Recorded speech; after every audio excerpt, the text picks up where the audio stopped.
Hello ndugu zangu wa Tanzania, naamini kila mmoja yuko poa. Sasa kuna pande mbili ambazo nataka kuzishauri leo.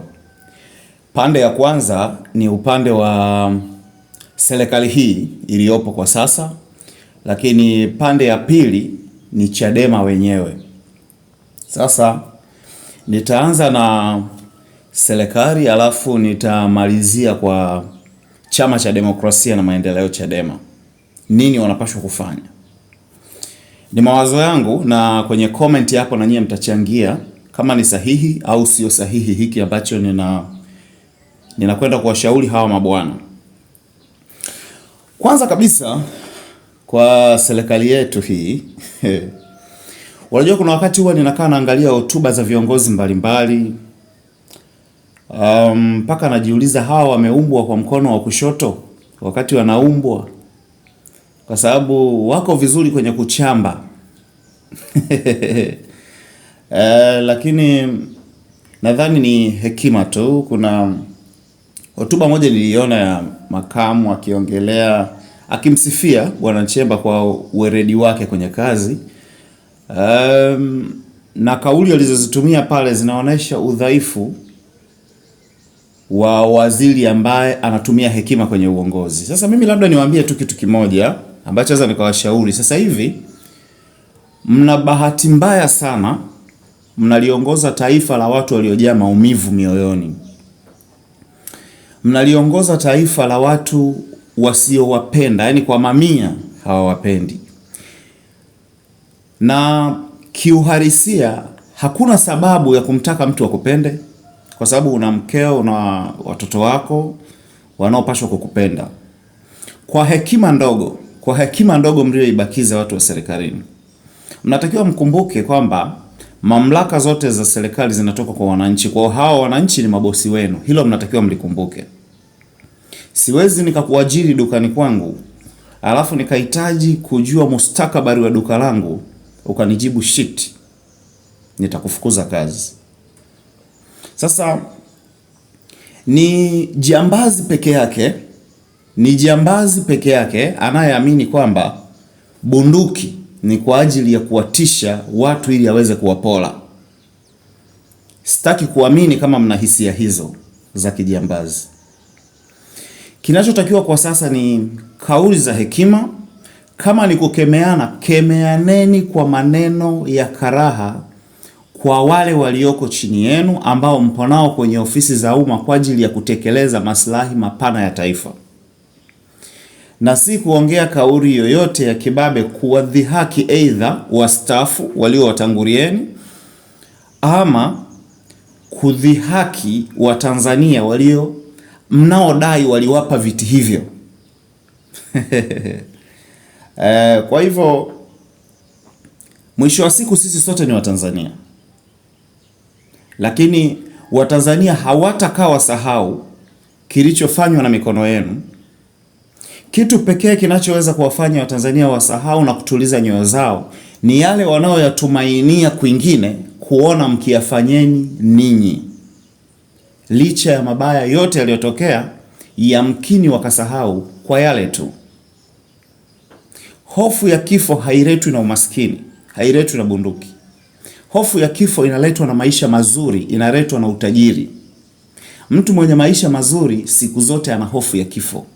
Masikini hanaga cha kupoteza. Zingatieni sana nyie mliokalieni viti hivyo vya enzi. Narudia, ni jambazi peke yake anayeamini bunduki ni kwa ajili ya kutisha watu ili awapole. Sitaki kuamini kama fikra zenu zilizo ndani ya suti hizo mlizovaa ni za kijambazi.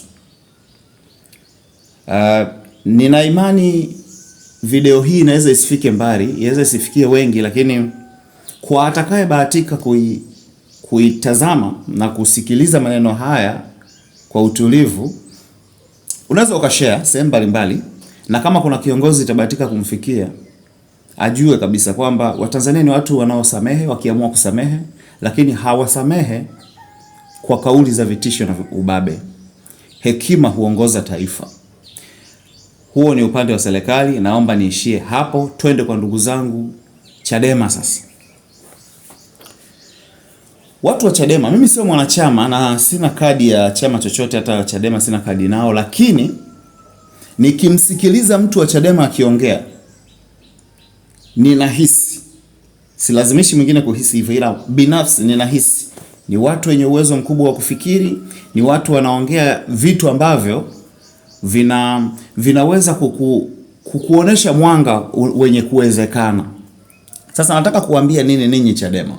Nataka kuambia kitu kimoja. Kwanza, kuna watu wale wa Mkondo Wesizwe wakati wanapigania haki zao kule South Africa, wengine walifia Morogoro pale wakiwa kwenye harakati, lakini walikuwa mashambani wanalima.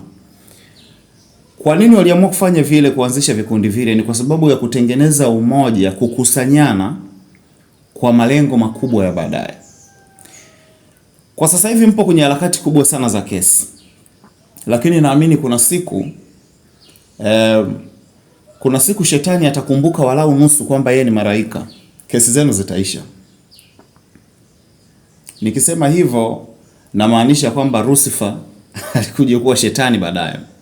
Siku mtakapopata walau kijiuhuru, msioneshe kauli yoyote ya kukata tamaa au kulialia, kuomba msaada kwa mataifa ya nje, kuomba msaada kwa UN na Ulaya, au kuomba msaada wa kijeshi kwamba serikali. Hapana.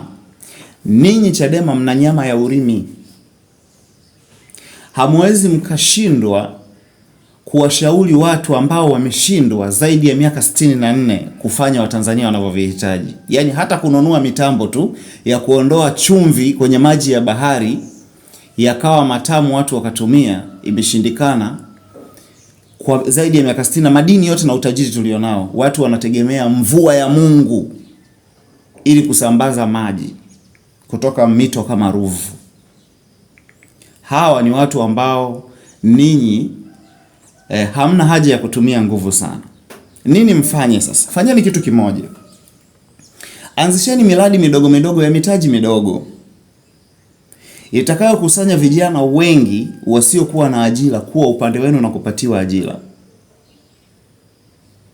Ninaamini inawezekana, japo kila biashara inasainiwa na hawa ambao wao wanahisi ninyi ni wabaya wenu, wakati nyote mnapambana kuijenga nyumba moja. Lakini nadhani kwa hekima waliobakiza wanapaswa waruhusu, kwa sababu kama ruzuku ndo hivyo chama hakipati na vitu kama hivyo, na chama wao hawajakifuta kama wao, tafsiri yake wanaamini bado kiko hai, na uhai wa chama ni watu. Tengenezeni mazingira kuwa na miradi tofauti ambayo itakuwa inawakutanisha, aidha miradi ya kilimo, kuwe na mashamba labda ya chama. Anzeni mikakati mikubwa ya biashara itakayorundika vijana pamoja wakati mkizungumza mambo yenu. Ninaamini mnaelewa nikisema hivi. Hiki ndicho walikifanya vijana wa South Africa wa Mkondo Wesizwe. Hii ndani ya miaka 5 kuna vijana wataamini hawa watu kwa miradi hii. Vipi kama wangekuwa na nguvu, wangefanya mpaka wapi? Yako mengi yatakayoongelewa ndani ya vikundi hivyo siku vikisha kuwepo. Ninaamini mwenye fikra tunduizi anaweza akayatazama macho yangu na kuisikia sauti yangu akagundua nini kinasema nyuma ya pazia dhidi ya hiki ninachokiongea. Kwa ndugu zangu akina Johnny H, akina nani, naamini video hii kuwafikieni nyie ni ngumu, lakini kuna ndugu zangu akina Twaha, akina nani, mnaweza mkafikisha kule ushauri huu ukasikilizwa. Chadema inatakiwa kuanzisha vitu vitakavyokusanya vijana, masuala mbalimbali ya kijamii, ushauri wa kibiashara kwa vijana. Hata kama kampeni zimezuiwa, anzisheni taasisi ndogo ndogo zisizokuwa na gharama kubwa. Ninaamini Watanzania wapo razi kuzichangia, kuziendesha ili zikue na kufika sehemu. Kuna siku mtaelewa nini namaanisha. Mungu abariki Watanzania wote. Viongozi walishabarikiwa, hatuna haja ya kuwabariki tena. Lakini tuendelee kusubscribe, na naomba maoni yako kwa ushauri niliyotoa hapo kwenye comment. Mungu awabariki sana.